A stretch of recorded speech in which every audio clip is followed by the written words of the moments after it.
a possible attack from Russia, and Britain is set to give Kiev a helping hand by designing and building warships.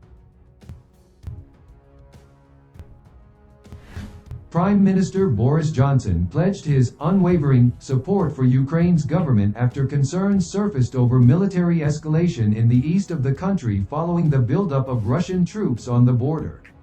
In a tweet, Ukrainian President Volodymyr Zelensky thanked Mr. Johnson for his support against a serious challenge to the security of NATO members, and said his nation was not alone, and was supported by the G7 nations.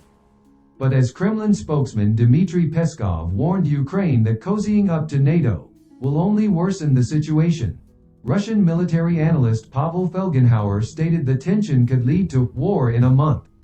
When Russian troops invaded the Crimean Peninsula 7 years ago, they quickly overran the Ukrainian Navy's port facilities and captured many of the fleet's Soviet-era ships. Ukraine was left with just one large warship and a few smaller boats, and so stood no chance against Russia's own Black Sea Fleet with its cruiser, destroyer, 5 frigates, 7 submarines, and 24 patrol boats.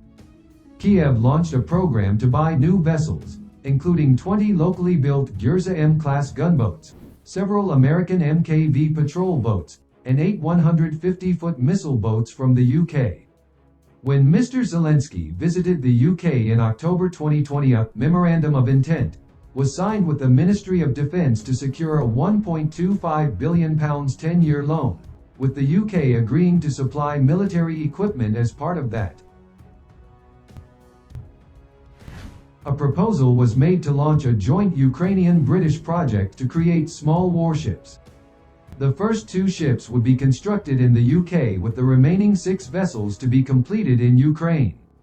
British military attaché in Ukraine, Commodore Tim Woods, said in March, Ukraine has a fairly clear strategy for the development of the Navy until 2035, which, by the way, was developed jointly with the US and Britain.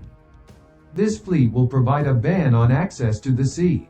In other words, it will deter and provide defense against the Black Sea Fleet of the Russian Federation, preventing violation of the territorial integrity of Ukraine. And these will be small high-speed ships armed with cannons and missiles that can operate in the shallow waters of the Sea of Azov, as well as in the Black Sea. As I have already noted, the ships are fast, maneuverable, difficult to hit and spot, and are equipped with highly effective missile properties and artillery systems. According to Commodore Woods, the UK is currently working with 2 major British companies, studying which project would best fit the missile boat specifications. Once approved, construction of the lead ship will reportedly begin in early 2022, and the UK's vision is said to be that the 8 boats will be built or under construction before 2024. In the meantime, Kiev has accepted a donation of 2 lightly armed 110-foot cutters from the U.S. Coast Guard. The Ukrainian Defense Ministry has also licensed a Turkish design for a small corvette warship, and the Ukrainian Army has received the prototype Neptune missile system, which will harden its anti-ship defense. Defense Minister Andrei Taran said, "Thanks to the joint work of the Defense Ministry and state-owned enterprises, it was possible to manufacture weapons of a new generation and increase the deterrent potential and increase Ukraine's influence at sea.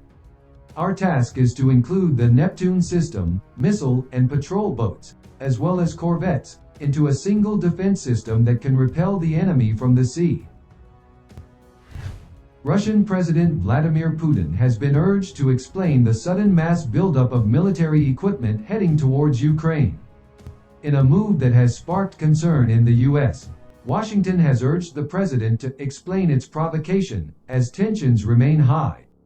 A video taken by journalist Joyce Karam warned a military buildup has continued moving from Russia towards Ukraine and through Belarus.